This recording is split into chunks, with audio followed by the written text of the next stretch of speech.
ಆ ಪುಣ್ಯಾತ್ಮರಿಗೆ ಮಹದೇಶ್ವರರು ಕೃಪೆ ಯಾವಾಗಲೂ ಇರಬೇಕು.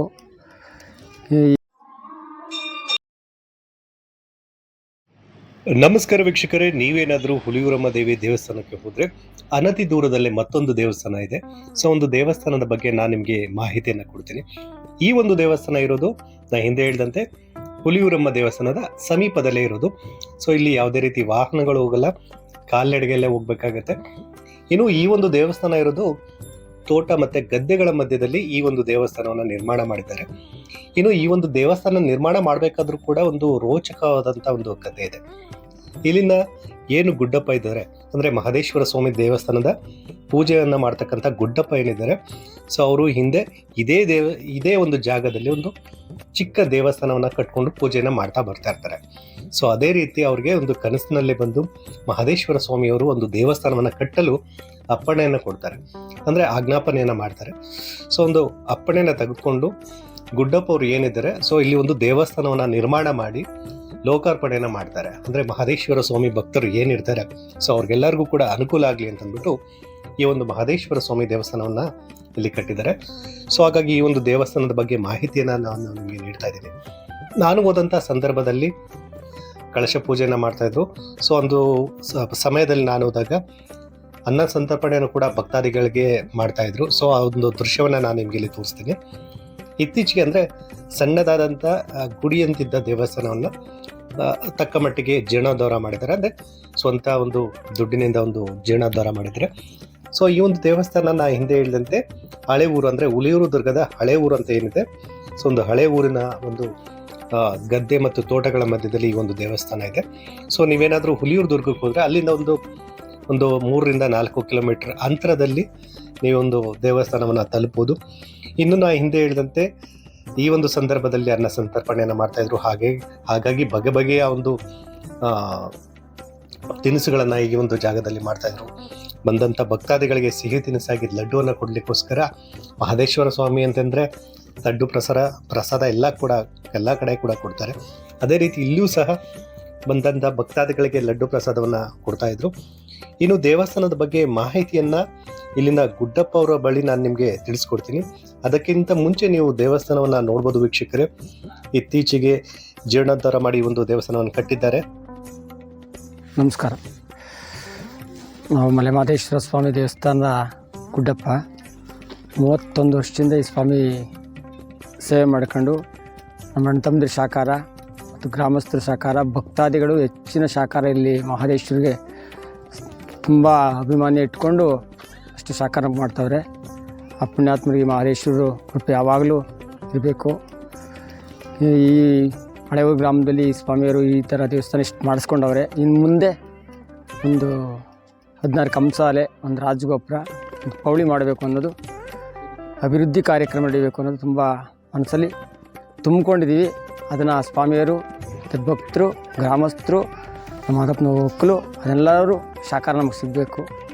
ಪ್ರಜಾಪ್ರಭುತ್ವದಲ್ಲಿ ಈ ಸ್ವಾಮಿಗೆ ಭಾಳ ಸಾಕಷ್ಟು ಸಹಕಾರ ಕೊಡಬೇಕು ಅಂತ ಪ್ರತಿಯೊಬ್ಬರಲ್ಲೂ ಮನವಿ ಮಾಡ್ಕೊತೀವಿ. ಉತ್ತರವಾಗಿ ವರ್ಷ ಶಿವರಾತ್ರಿ ಕಾರ್ಯಕ್ರಮದಲ್ಲಿ ಹಾಲರ್ಬಿ ಉತ್ಸವ 101 ಮಕ್ಕಳಲ್ಲಿ ಮಲೆಮಹದೇಶ್ವರ ಬೆಟ್ಟದಿಂದ ಪ್ರಸಾದ ತರಿಸಿ ಆಲಳದಿಂದ ಪೂಜೆ ಮಾಡಿಸ್ಕೊಂಡು, ಅನಂತರವಾಗಿ ಇಲ್ಲಿ ಸೋಮವಾರ ದಿವಸ ಶಿವರಾತ್ರಿ 15 ದಿವಸ ಮುಂಚಿತವಾಗಿ ಸ್ವಾಮಿಗೆ ಇಲ್ಲಿ ಕಾರ್ಯಕ್ರಮ ಇಟ್ಕೊಂಡು ಹಾಲರ್ಬಿ ಉತ್ಸವ ನಡೆಸಿ ಸಾಯಂಕಾಲ ಅನ್ನಸರ್ಪಣೆ, ನಮ್ಮ ಗ್ರಾಮದಲ್ಲಿರುವಂಥ ದೇವರುಗಳು ಹುಲಿಯೂರಮ್ಮ, ಹೋಮ, ಭಾನುವಾರ ಸಾಯಂಕಾಲನೇ ಹೋಮ ವಾದಿ ಇವೆಲ್ಲ ನಡ್ಕೋತವೆ. ಬೆಳಿಗ್ಗೆ ಸ್ವಾಮಿ ರುದ್ರಾಭಿಷೇಕ, ಮಧ್ಯಾಹ್ನ 12 ಗಂಟೆಗೆ ಹಾಲರ್ಬಿ ಉತ್ಸವ. ಇವಾಗ ಸಾಯಂಕಾಲ ನಮ್ಮ ಗ್ರಾಮ ದೇವತೆ, ನಮ್ಮ ಮನೆ ದೇವರು ಹುಲಿಯೂರಮ್ಮ 9 ದೇವರುಗಳು ಉತ್ಸವಗಳನ್ನು ನಡ್ಕೊಂಬಂದಿದೆ. ಅನ್ನಸರ್ಪಣೆ ನಡ್ಕೊಂಬಂದಿದೆ. ಸಾವಿರಾರು ಜನಕ್ಕೆ ಅದೇ ಮಹದೇಶ್ವರ ಭಕ್ತರು, ಗ್ರಾಮಸ್ಥರು ಮತ್ತು ಕುಲಬಾಂಧವರು ವರ್ಷ ಭಕ್ತರಿಗೆ ಕಂಸಾಲೆ ಇಲ್ಲಿವರೆಗೂ ನಡೆಸಿದೆ. ಇವಾಗ ಈ ವರ್ಷ ಯಥೇಚ್ಛವಾಗಿ ಜನಪದ ಗೀತೆ ಮೈಸೂರು ತಂಡದಿಂದ ಬರ್ತಾವ್ರೆ, ಸಾಯಂಕಾಲ ನಡೆಸ್ಕೊಡ್ತಾರೆ. ಇಷ್ಟು ಕಾರ್ಯಕ್ರಮ ನಡ್ಕೊಂಡ್ಬಂದೆ. ಉತ್ತುತ್ತರವಾಗಿ ಆ ಸ್ವಾಮಿ ದಯಿಂದ, ಭಕ್ತರ ಆಶೀರ್ವಾದದಿಂದ ನಡ್ಕೊಂಡು ಹೋಗ್ಬೇಕು ಅನ್ನೋ ನಮ್ಮ ಆಸಕ್ತಿಗಳು. ದೇವಸ್ಥಾನದ ನಿರ್ಮಾಣದ ಬಗ್ಗೆ ಗುಡ್ಡಪ್ಪರವರಿಂದ ಒಂದು ರೋಚಕ ಮಾಹಿತಿಯನ್ನು ಪಡೆದ ವೀಕ್ಷಕರೇ, ಬನ್ನಿ ಸ್ವಾಮಿಯ ದರ್ಶನವನ್ನು ಮಾಡೋಣ.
ಇನ್ನು ಈ ಒಂದು ವಿಡಿಯೋ ನೋಡ್ತಾ ಇರ್ತಕ್ಕಂಥ ಪ್ರತಿಯೊಬ್ಬರಿಗೂ ಕೂಡ ಮಹದೇಶ್ವರ ಸ್ವಾಮಿ ಒಳಿತನ ಮಾಡಲಿ ಅಂತ ಕೇಳ್ಕೊಳ್ತಾ ಈ ಒಂದು ವಿಡಿಯೋನ ಮುಗಿಸ್ತಾ ಇದ್ದೀನಿ.